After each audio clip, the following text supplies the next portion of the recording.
چین اور امریکہ کے درمیان تجارتی جنگ بڑھنے لگی۔ خبر ایجنسی کے مطابق چین نے اپنی ایئر لائنز کو امریکی کمپنی بوئنگ سے طیارے نہ خریدنے کا حکم دے دیا ہے۔ چین نے اپنی ایئر لائنز کو امریکی کمپنیوں سے آلات اور اسپیئر پارٹس بھی نہ خریدنے کی ہدایات کی ہیں۔ چین نے یہ فیصلہ ٹرمپ کی جانب سے چینی اشیاء پر 145% ٹیرف عائد کیے جانے کے بعد کیا۔ خبر ایجنسی کے مطابق چین کی 3 بڑی ایئر لائنز نے 2025 سے 2027 تک بوئنگ سے 179 طیارے خریدنے تھے۔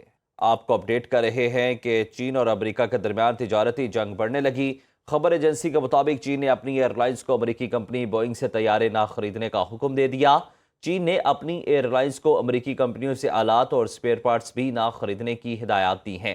چین نے یہ فیصلہ ٹرمپ کی جانب سے چینی اشیاء پر 145% ٹیرف عائد کیے جانے کے بعد کیا۔ خبر ایجنسی کے مطابق چین کی 3 بڑی ایئر لائنز نے 2025 سے 2027 تک بوئنگ سے 179 طیارے خریدنے تھے۔ اسی معاملے پر بات کرتے ہیں سنو نیوز کے نمائندے محمد لقمان سے۔ لقمان، بتائیے گا کہ امریکہ اور چین کے درمیان جو تجارتی جنگ ہے بڑھتی جا رہی ہے، مزید کیا ڈیٹیلز ہیں آپ کے پاس؟ جی بالکل، یہ جو ٹٹ فار ٹیٹ جنگ ہے، جیسے کہ چین نے اپنی کمپنیوں کو بوئنگ خریدنے سے منع کیا، تو اس طرح دوسری طرف امریکہ نے انویڈیا جو کمپنی ہے مائکرو چپس کی، اس کو چین کو مائکرو چپ بیچنے سے روک دیا ہے، تاکہ جو آرٹیفیشل انٹیلیجنس کی یہ سہولت ہے وہ چائنا کو نہ پہنچ سکے۔ اور اس کی وجہ سے یقیناً اسٹاک مارکیٹیں جتنی بھی ہیں وہ ساری متاثر ہیں، امریکن ہو یا ایشیائی طرح کے اسٹاک مارکیٹیں، ان میں جو خاص طور پر جاپانی اور جنوبی کوریا کی اسٹاک مارکیٹیں جب آج صبح کھلی ہیں تو اس میں صبح سے ہی گراوٹ ہے۔ اس میں جو جاپانی اسٹاک مارکیٹ کا انڈیکس 0.2% گر گیا، جنوبی کوریا کی اسٹاک مارکیٹ 1.1% گر گئی۔ امریکن جو اسٹاک مارکیٹ ان کے جو جتنے بھی انڈیکسز ہیں، جن میں ڈاؤ جونز ہے، S&P ہے، نیسڈیک ہے، وہ سب گراوٹ کا شکار ہیں۔ اور اس کی وجہ سے مزید ابھی صورتحال بگڑ سکتی، کیونکہ انویڈیا کو تقریباً 5 ارب اور 50 کروڑ ڈالر کا نقصان ہونا ہے، جو اس نے مائکرو چپ سے چائنا کو بیچنی نہیں ہے۔ اور یہی کمپنیاں جس کو جب ڈیپ سیک کا معاملہ آیا تھا تو 1000 ارب ڈالر کا نقصان ہوا تھا، اور یہ بہت خطرناک سینیریو ہے دونوں ملکوں کے لیے۔ دونوں ملکوں کے لیے کی جو کمپنیاں متاثر ہو رہی ہیں، اور اس کا جو امپیکٹ فائنل امپیکٹ ہے وہ اسٹاک مارکیٹوں پر آ رہا ہے۔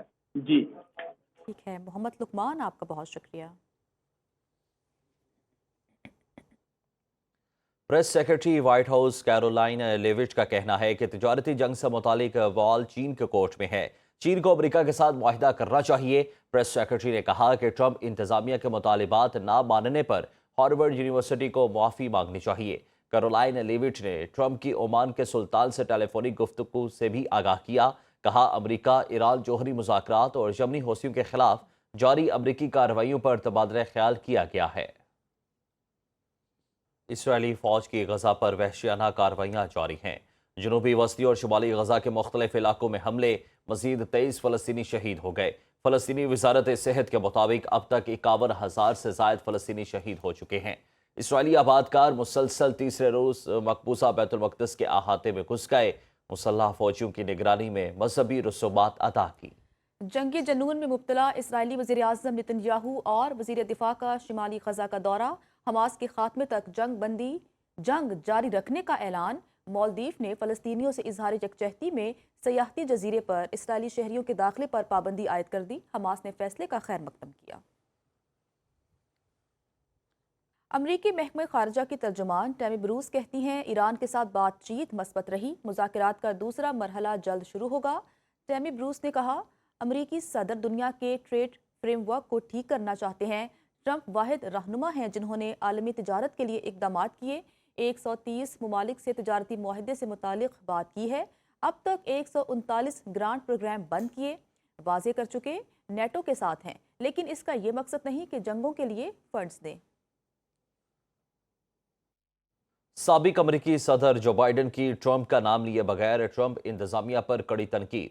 کہا ابھی 100 دن نہیں گزرے اور نئی انتظامیہ نے نقصان اور تباہی شروع کر دی، قوم تقسیم ہو چکی ہے، اس طرح ہم آگے نہیں بڑھ سکتے۔ شکاگو میں تقریب سے خطاب کرتے ہوئے جو بائیڈن نے کہا امریکہ میں آمریت نہیں، سب کے پاس ایک موقع ہے۔ سوشل سیکیورٹی اور نوکریوں میں کٹوتیوں سمیت نئی انتظامیہ کی پالیسیاں افسوسناک ہیں۔